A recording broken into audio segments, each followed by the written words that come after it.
ও আমার একটা হৃদপিণ্ড, সেটাই আল্লাহ নিয়ে গেছে। পরশুদিন বলছে, বাবা আমার একটা বরখা কিনে দাও। আমার স্যান্ডেলটা দেখেন 3 বছর পুরাতন ছেঁড়া, কিন্তু আমি আমার স্যান্ডেলটা পাল্টাই না, সেলাই করে নেই, কিন্তু আমার বাচ্চাদেরকে আমি কষ্ট পেতে দেই না। শুধু একবার বলছে, বাবা লেচে খাবো। আমার মেয়ের মোবাইলে আমার না হলে 500 ছবি আছে।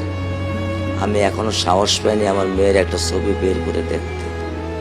আমার সে সাহস নাই। আমি সে সাহস হারাই ফেলছি, কারণ ও আমার ছিল হৃদপিণ্ড। ওর জীবনে এমন কোনো চাওয়া নাই যেটা আমি পূরণ করি নাই।